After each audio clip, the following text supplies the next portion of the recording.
Welcome back to another episode of Wrestling Home Media Reviews. We are now at episode 7. Well, in today's episode, the point of focus is going to be on this, the best of Smackdown vs Raw. This was a Blu-ray released as part of a limited collector's edition set along with Smackdown vs Raw 2009 on PlayStation 3, and it doesn't appear to have been separately released commercially, at least I don't think it did. I chose this wrestling feature to review as I'm under the impression this one is a bit of a rarity of sorts. I came across this feature in a second-hand DVD shop during a visit to see some family of mine. I picked the Blu-ray up and had a look at it and what it contained, and at the time I did think there were some matches that looked like good choices and some that were not.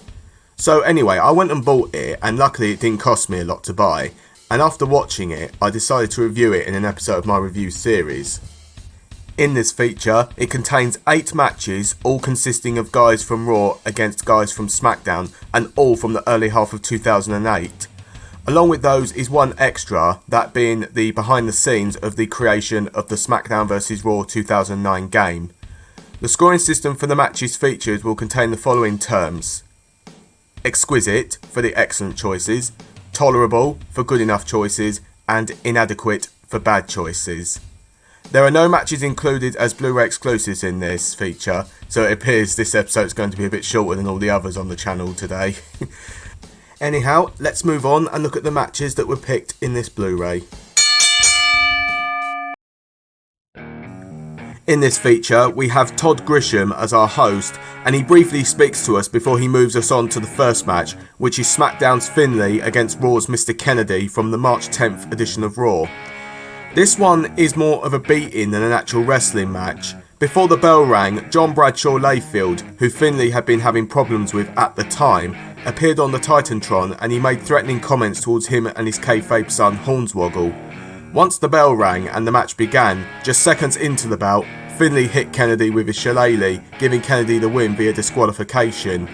Finlay continued to ambush Ken Kennedy after the bell had rung, before he finally had enough.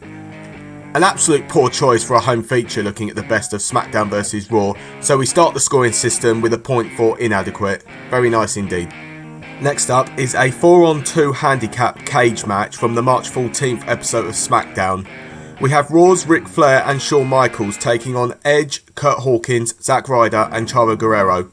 Well, firstly, Chavo Guerrero was a last-minute addition to the match, and second, he was a member of the ECW brand as its reigning champion, so a bit of a blunder there, guys.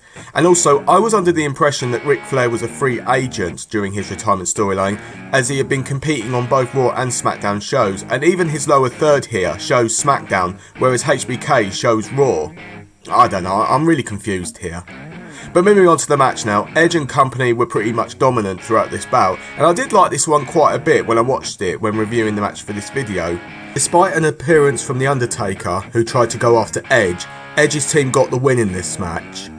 Well, it's miles better than the previous quote-unquote match just looked at, but I can only give it a tolerable rating here. It was good, don't get me wrong, but I can't say it was exquisite.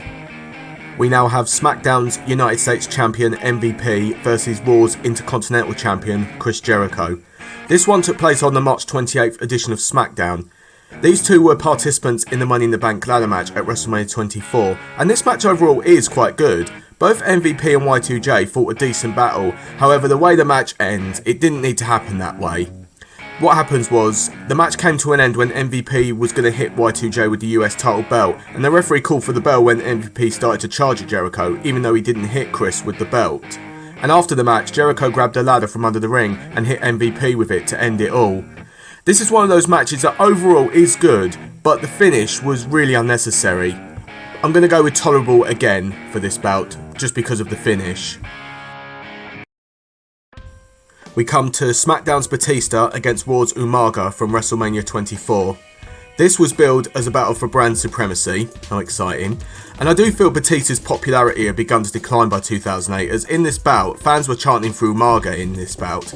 I got the feeling fans also didn't seem to be that bothered about the match. It was only about 7 minutes long, and Batista hardly gave any offense in this bout, and it was all Umaga here.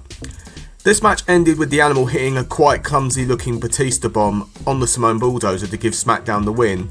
While I do enjoy watching both Umaga and Batista matches, this was quite a weak bout between the two that took place at WrestleMania 24, and so that's my motivation to go with inadequate for this one. The next match is Raw's Randy Orton versus SmackDown's Matt Hardy from the March 31st episode of Raw. Matt Hardy was out for revenge on Orton after Randy had ambushed him months earlier whilst out injured during Orton's feud with Jeff Hardy leading into the 2008 Royal Rumble. In this bout, Matt Hardy was more the dominator in this one, but Randy Orton did get portions of offense here and there, but yeah, Matt I feel was more in control of this bout. But in the end, when Matt Hardy re-entered the ring, the Viper hit an RKO on Matt, scoring the pinfall win. This was yet another okay match, but not an exquisite one overall, so it's going to have to be tolerable yet again for the score. We now have SmackDown's Batista versus Raw's Shawn Michaels from Backlash 2008. Chris Jericho, who was part of this feud, served as a special guest referee in this one, and all three men played their parts well in this bout. We get lots of attacks from Michaels on Batista's arm early on, and Batista kept mounting his comebacks a lot. Michaels and Batista did put on a good showing here, and I love the way the match ended. Batista was going to hit the Batista bomb, but the Heartbreak Kid bounced off the animal and he appeared to have landed a bit awkwardly, injuring his knee. Chris Jericho kept checking to see if Michaels was okay, and out of nowhere came the sweet chin music on the animal, and this led to the Heartbreak Kid scoring the win. Now this was easy for me to say, this was the best match on this feature, so at last we have a point for exquisite, and about time too as well. We now arrive at Judgment Day 2008 for Raw's Jeff Hardy versus SmackDown's MVP. MVP came to the ring to cut a promo where he spoke about losing the United States Championship to Matt Hardy at Backlash the month prior. MVP requested a rematch from Matt Hardy, but Matt came out and he declined MVP's offer for a rematch and said that if MVP wanted a match, he could take on his brother Jeff instead. A very average bout on the whole, and it came to an end when Jeff Hardy performed a Whisper in the Wind to get the victory in this match. Bit odd here that he didn't win with the Swanton Bomb or even the Twist of Fate for that matter. Average and passable overall this one, and tolerable for a choice of match here. Our final match is SmackDown's Batista versus Raw's Chris Jericho. The winner of this match would face Shawn Michaels at One Night Stand 2008 in a stretcher match. Now I find matches between these two to be quite good, and this one for a televised encounter is quite another good bout in my opinion. The two men got plenty of offense on one another, and we had some decent enough back and forth selling on certain injuries during the bout. In the end, it was Batista who won the match, and he got to face Shawn Michaels one more time in the stretcher match, and Batista would end up winning the match. Now, this match overall is not exactly a classic bout here, but it is a good enough encounter between Y2J and the Animal. However, they have had better matches against each other, but unfortunately, this one can't do it justice enough for me to make me score it as exquisite, so my final outcome is, yep, going to be tolerable once again. And before we move on, regarding the extra which looks at the creation of the SmackDown vs Raw 2009 game, I did watch it and yeah, it was alright. I don't highly feel entertained when looking at behind the scenes stuff normally, to be honest. Not always, but normally. Regarding what was shown here, it was fine on the whole, and I did play SmackDown vs Raw 2009 when it came out, and I did find it to be good, especially the brand new creator finisher format which was introduced in this game. That was the best part of the game. But like I said, I don't find behind the scenes stuff that entertaining on the whole, to be honest, but I do apologise to all you viewers who do like these kind of things.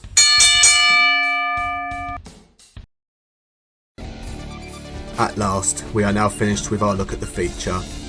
So, let's recap the scores, and well, only one match came back as an exquisite choice, 5 of them were tolerable choices, and 2 were inadequate choices here.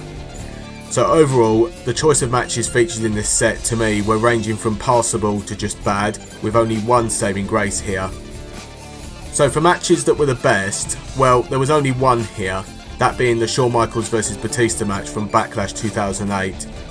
So let's now move on to the matches I would have featured in this set. Now, given that WWE selected interpromotional matches from 2008, I had to watch and select any and all interpromotional matches that took place prior to SmackDown vs Raw 2009's commercial release. I managed to pick out a few selections, all from 2008, and while not overly positive choices on the whole, here they are. Triple H vs Kane from the March 10th 2008 edition of Raw. the King of the Ring quarter-final between Chris Jericho and MVP on the April 21st episode of Raw, Matt Hardy vs Shelton Benjamin from the May 13th 2008 episode of Smackdown, and Triple H vs John Cena from the 2008 Night of Champions pay-per-view. These are the choices, though not very wise ones though, I do admit, I would have selected, but I'm not overly filled with confidence here regarding the selection of matches. My overall thoughts on this feature: it's definitely not one of the best home releases I've watched. While some matches featured I did feel were okay, I just think in terms of choices for matches featured here, we came across some utterly poor choices here. And honestly, this feature didn't really need a host here at all. Nothing against Todd Grisham here, but he didn't really provide us with anything significant throughout. Anyhow, for an overall score, this one is only going to be a 4 out of 10 this time around. Not one of WWE's finest home features, and probably not one that I can recommend either. And that's that for today's episode. If you do have this feature and you did have fun watching it, then good on you for doing so. However, for me, it was just overall a bit underwhelming, and I wouldn't rush to watch this again anytime soon. Personally, I don't particularly like interpromotional matches, especially the brand supremacy theme from Survivor Series events in the past. At least in this home release, I came across at least one good match, so I can at least say that the entire watch of this Blu-ray wasn't completely doom and gloom. But anyway, I hope to review something a bit more better in the next episode. I am sorry that today's episode was a lot shorter than all the others I've done on the channel, but this was thanks to this feature having less content. I'll make sure to go with something longer next time. Thank you all of you as always for watching, and I'll see you all again soon.